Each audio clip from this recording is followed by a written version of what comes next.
Welcome to today's Spanish lesson. We will dive into one of the most versatile and essential verbs in the Spanish language. Whether you're talking about doing homework, making plans, or describing the weather, this verb that we're going to learn today is your go-to verb. It means quite a few things. We will talk about not only the literal meanings of this verb, but also we will see how you can use it in different common situations. The verb I'm talking about is the verb hacer. Hacer. This is basic. This verb is basic, but it has so many uses. So let's talk about its literal translation. This verb means to do or to make. So that is the translation of this verb. But remember, there's more. It goes beyond translating. So let's learn its common everyday uses. The first use is when performing any action. So it's very similar to do. So let's look at an example to see how this works. ¿Qué haces? Estoy haciendo café. ¿Qué haces? Estoy haciendo café. This means, what are you doing? I'm making coffee. So if someone asks you, ¿Qué haces? That just means, what are you doing?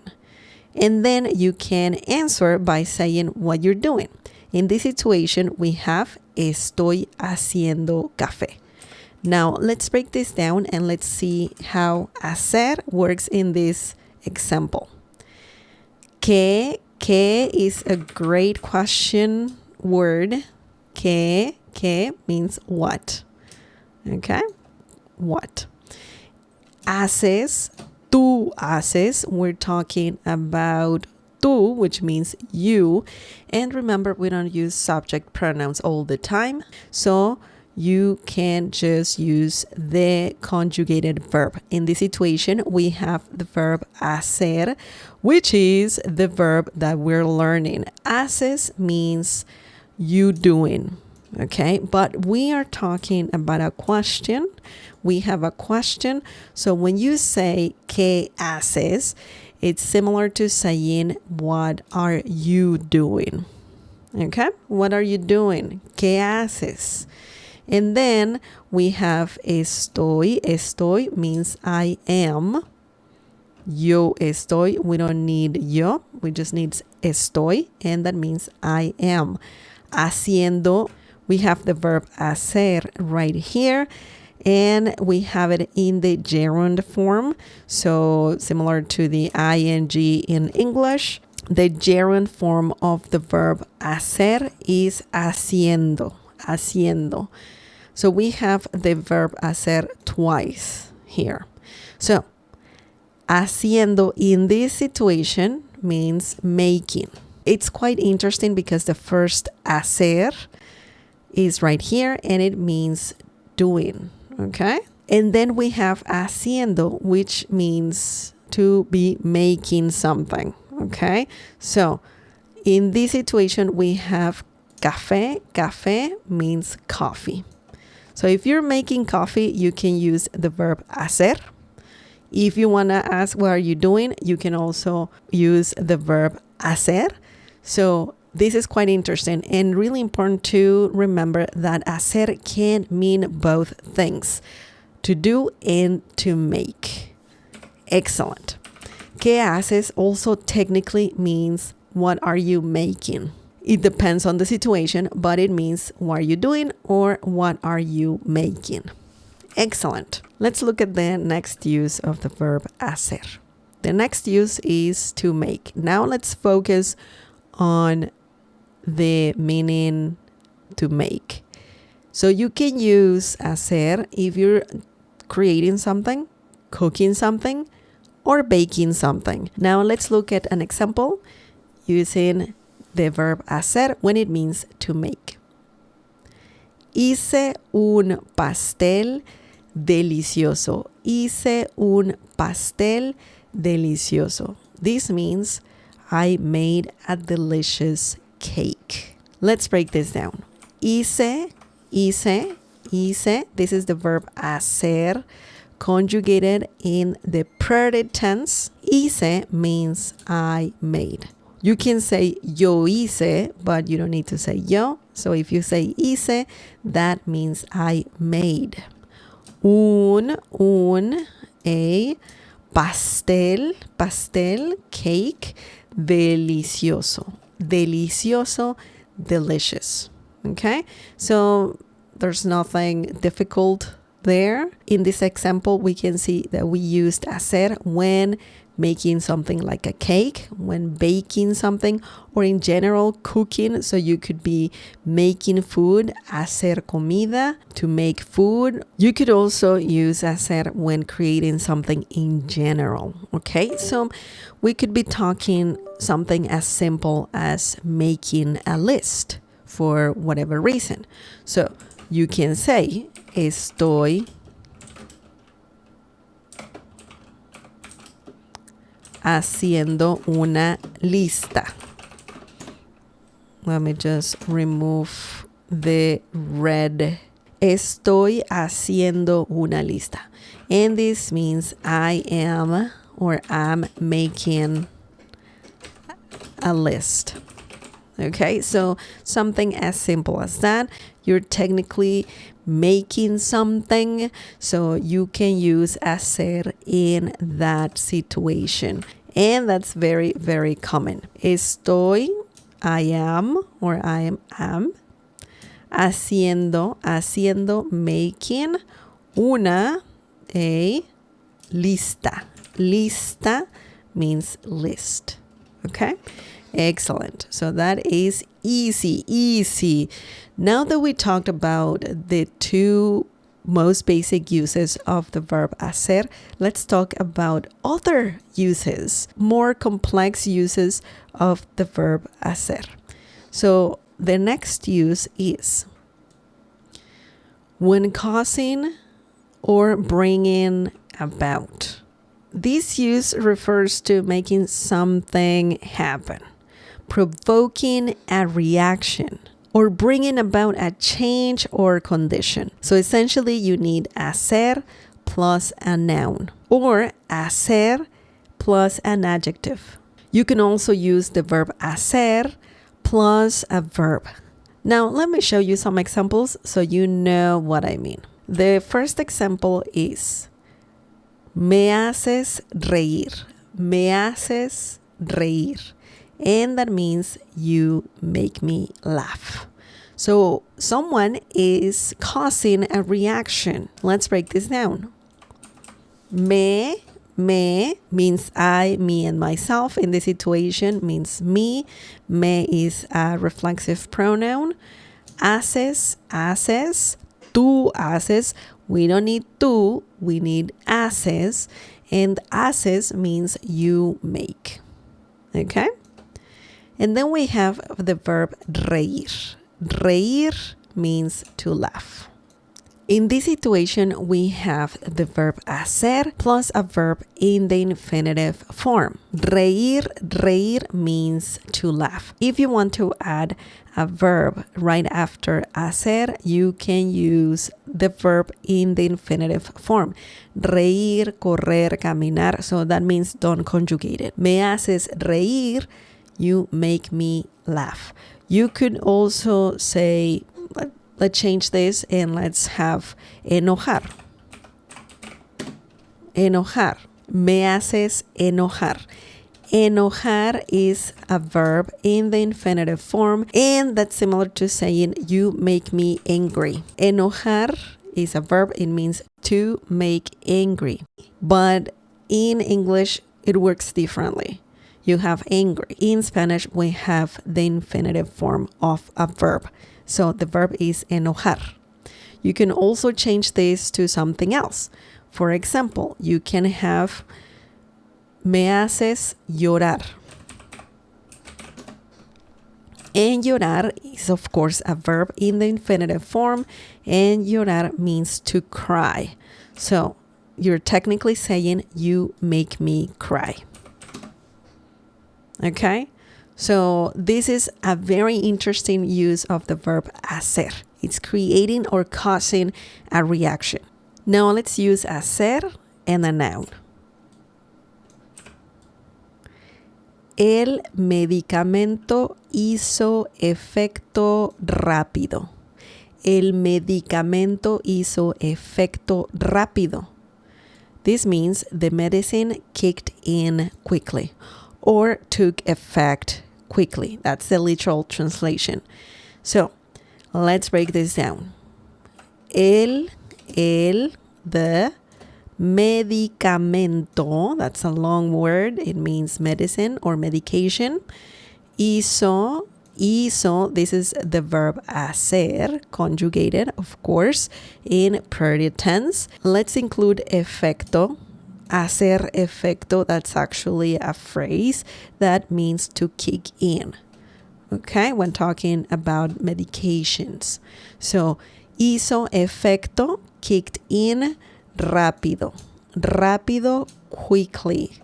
Now, we have hacer plus a noun. Efecto is a noun. Efecto means result, consequence. Also, it means effect, some physical reaction. This noun has quite a few meanings. But when talking about medication, hacer efecto means to kick in. We have some phrases when we have hacer plus a noun. Another common one is hacer daño. Hacer daño. You could say, ella hizo daño con sus palabras. We have hacer daño. Hacer daño can mean to cause harm. But in this context, it's similar to saying her words hurt people. Okay, even though it's not a literal translation, this is what this means. That she said something and that something hurt people.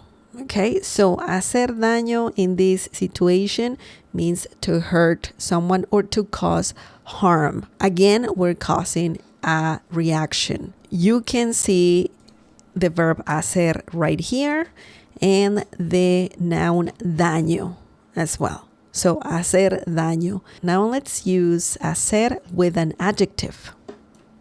Esa canción me hace feliz.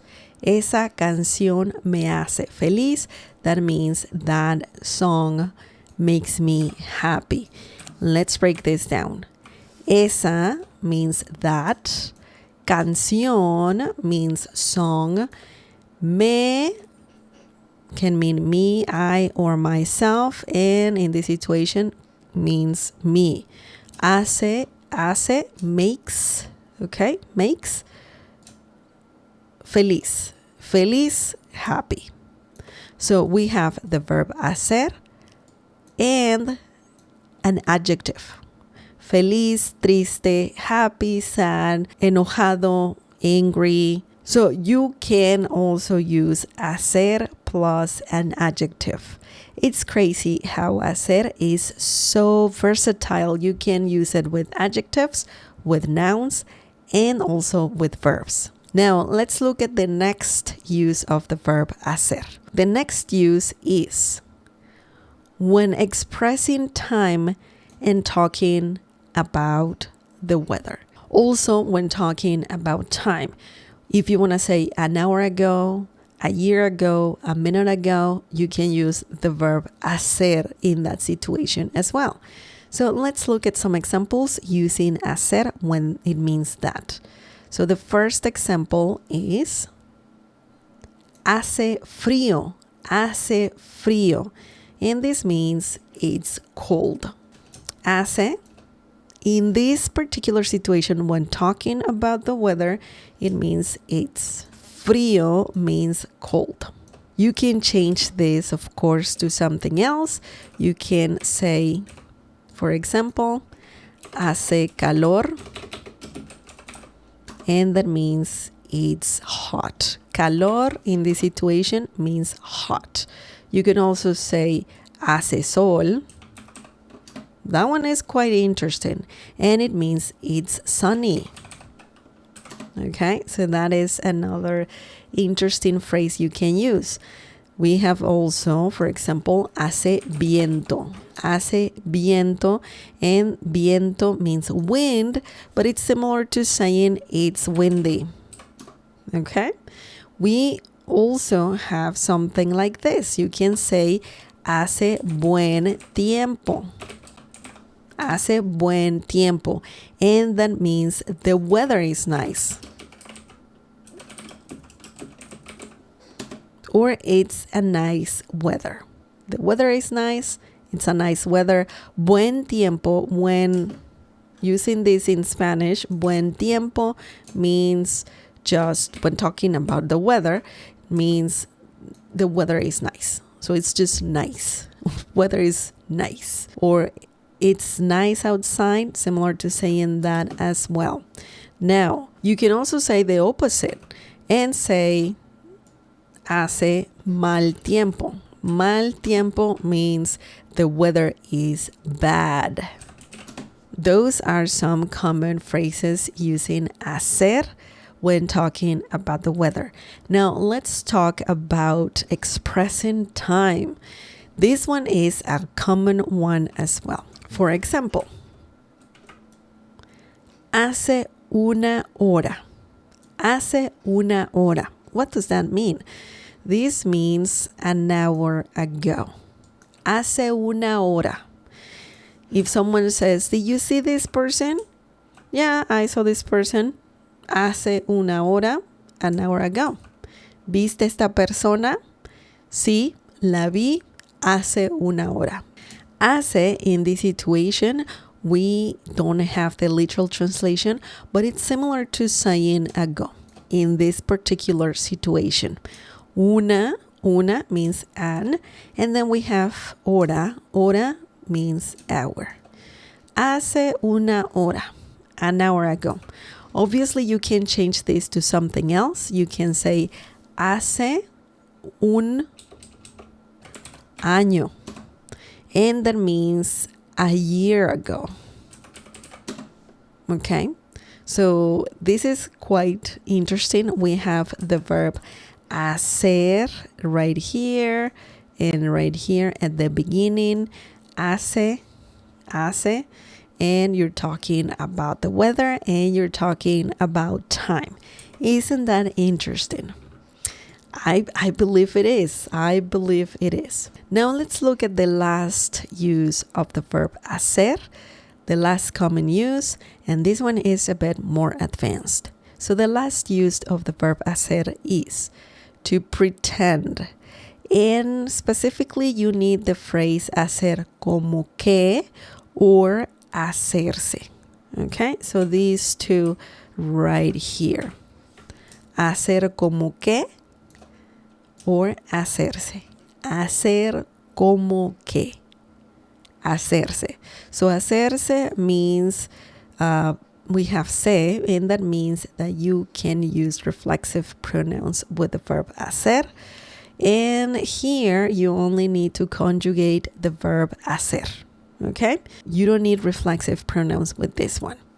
Now, let's look at some examples using hacer como que and also hacerse when it means to pretend. The first example is hizo como que no sabía nada. Hizo como que no sabía nada. This means she pretended she didn't know anything. Now, let's break this down. Hizo como que. This is the first phrase. Hizo como que, and that means she pretended.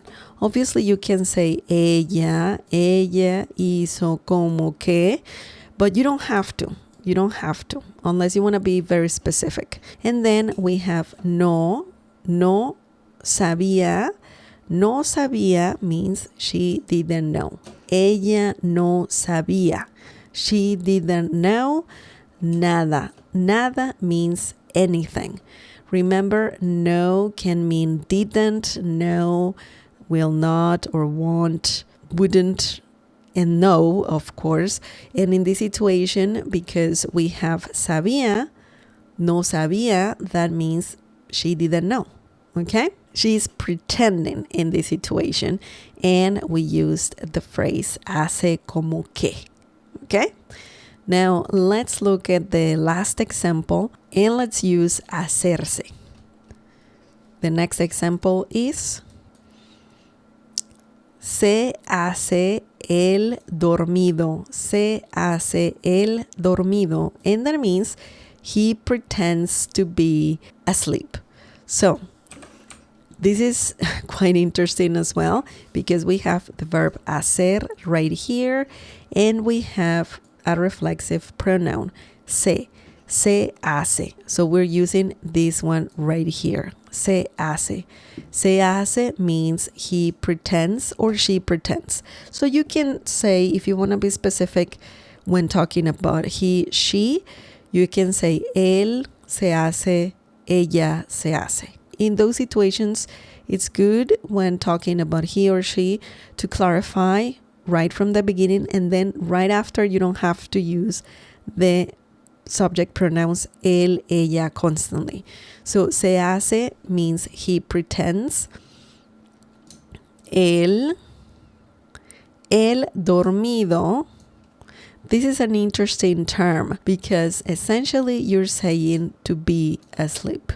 Technically, el dormido means the sleepy one or the person who is asleep. It's a weird thing to say, but when you say this in Spanish, it makes perfect sense, and it just says he pretends to be asleep. Something really interesting here, when you want to say se hace, when someone pretends to do something or to be someone, you can actually do the following. You can use el or also la. So I'm just going to put it like this. El for males, la for females. Now, we can change this. Obviously, if you want to make this feminine or for females, you can say dormida. You can say se hace la dormida. Okay? But also, if you want to change this to something else, for example, loco, which means crazy, he pretends to be crazy, you can say that and just put here loco or loca, okay? Or loca. Se hace, he or she pretends. So let's put here she, okay? If you want this masculine, then you can say el loco.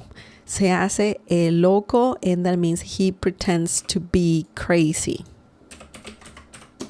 Okay, so now if you want this for a female or the feminine form, so you can say se hace, and that also means she pretends. And then we have la loca. Instead of o, we have loca. Se hace la loca, and that means she pretends to be crazy. So just let me put this a little better. You can say se hace